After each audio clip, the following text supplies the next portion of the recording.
Kenapa PAS tidak bertanding di Sabah? Ahli kita, saya turun ke Sabah semalam. Bertemu dengan pimpinan. Memahami kekecewaan, kesedihan.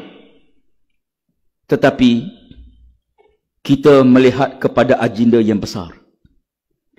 Presiden mengeluarkan satu kenyataan.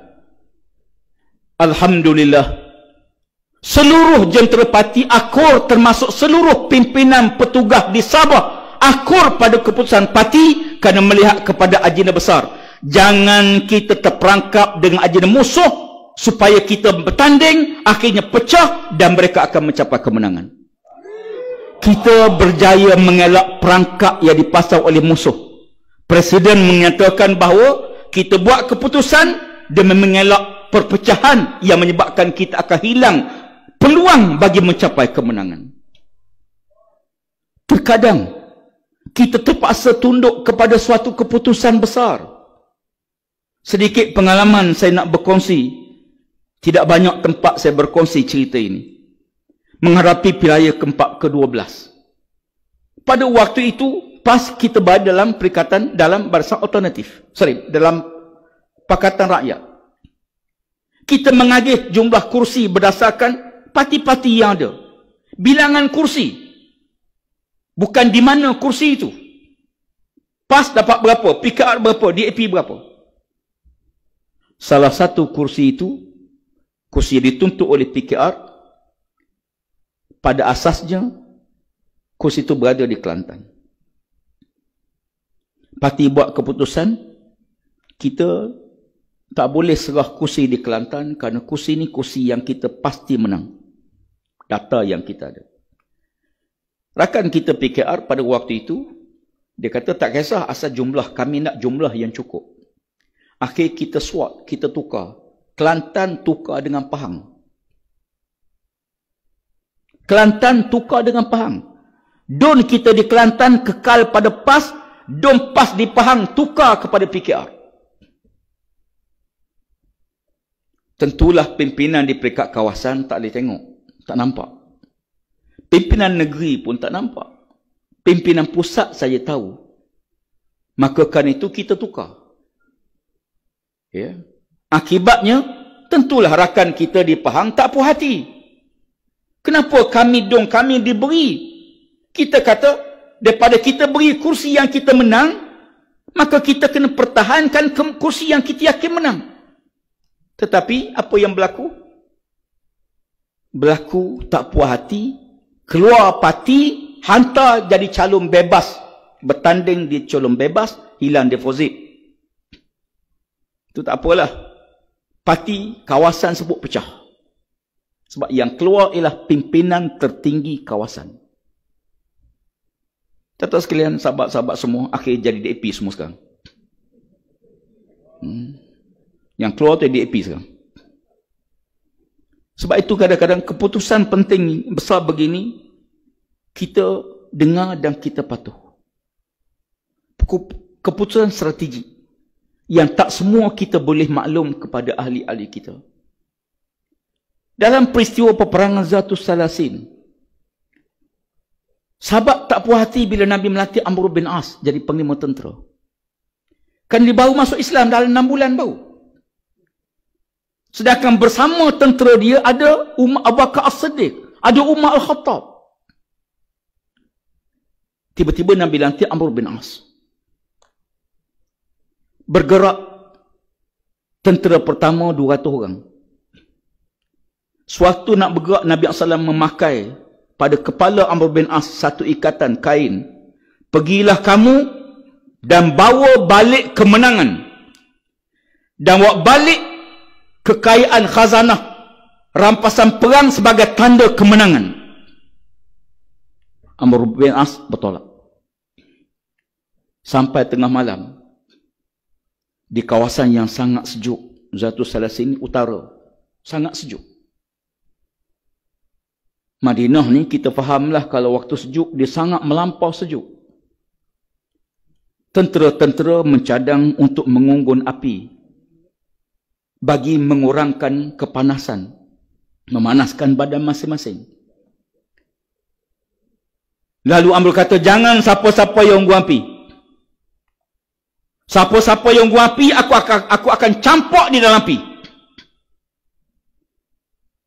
Masing-masing senyap.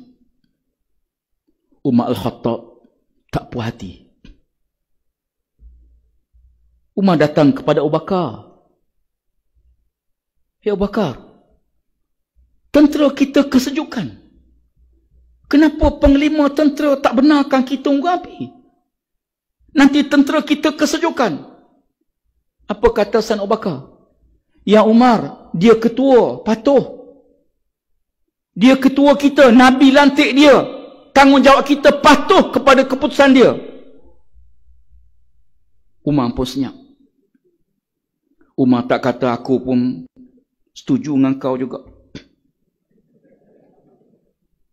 Tak patut panglima tentera kita buat macam ni. Bagaimana kalau kita tubuh cawangan baru? Abu Bakar menenangkan yang tak puas hati.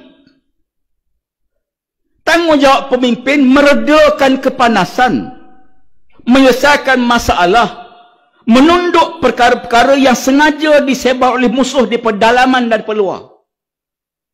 Tanggungjawab pemimpin bukan menimbulkan kekeliruan, bukan menimbulkan kekecohan, bukan menimbulkan rasa tak puas hati. Sebaliknya, pemimpin meredakan keadaan. Akhirnya, mereka tidur sepanjang malam dalam keadaan kesejukan. Pagi besok bila bangun tidur, panglima tentera merasa pakaian dia bermimpi, paksa mandi hadap besar.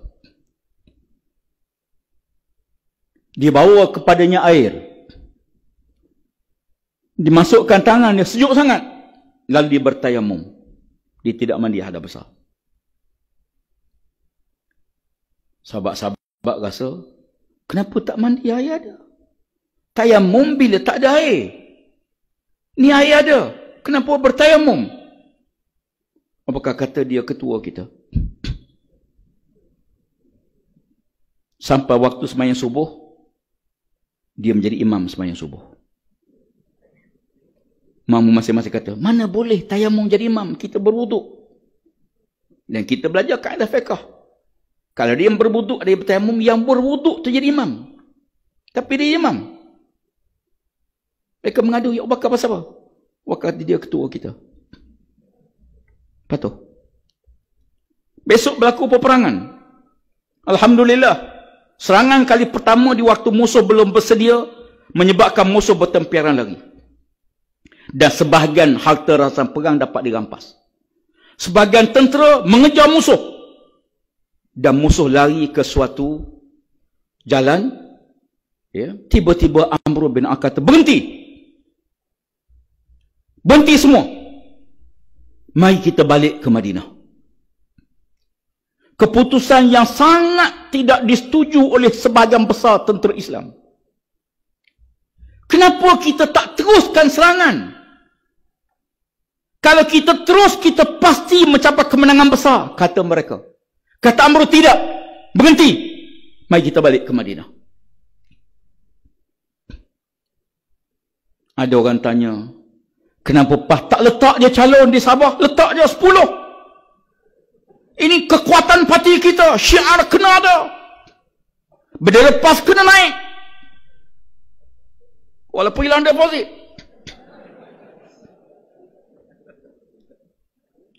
Saya kata, patuh sebab dia presiden kita. Tuan-tuan, balik ke Madinah, sahabat-sahabat tu berjumpa Nabi SAW. Ya Rasulullah, kami tak puas hati panglima tentera dengan 2-3 perkara ni. Nabi panggil Amr bin As.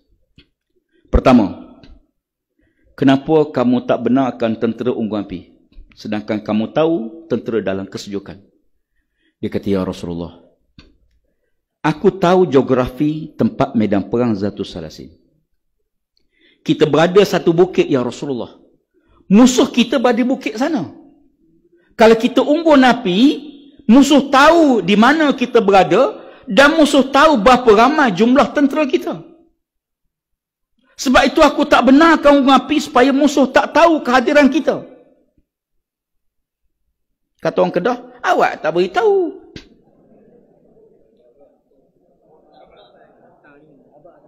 Awak tak abang. Mereka tak main. Nak abang macam mana? Tuan-tuan, di medan perang hanya ada arahan, bukan hanya ada mesyuarat. Di saat perang hanya patuh arahan, bukan waktu kita mesyuarat nak ambil keputusan, kecuali dalam perkara yang sangat penting. Kalau buat mesyuarat, akan ada yang kata saya setuju unggun api. Kata kumpulan ni, cawangan ni kata saya rasa tak setuju, saya setuju ketua. Ya. Kata AJK kawasan, 2 orang, saya setuju pandangan pembangkang, kita unggun api. Ni nak perang ke nak mesyuarat ni? Ya. Bila api tengah membakar, keputusannya ialah arahan. Jadi oleh kerana itu, dalam perkara ini, kita kadang-kadang kesabaran kita sebenarnya memang hebat, diuji berkali-kali. Sebab itu Allah Ta'ala mendahulukan sabar daripada sembahyang. Wasta'inu bis-sabri was-salah. Allah sebut sabar dulu, baru Allah sebut sembahyang. Walaupun sembahyang tu penting, tapi Allah sebut wasta'inu, minta tolong pada Allah dengan sabar dan didirikan sembahyang. Bahkan Allah Ta'ala mendahulukan sabar daripada takwa pada Allah.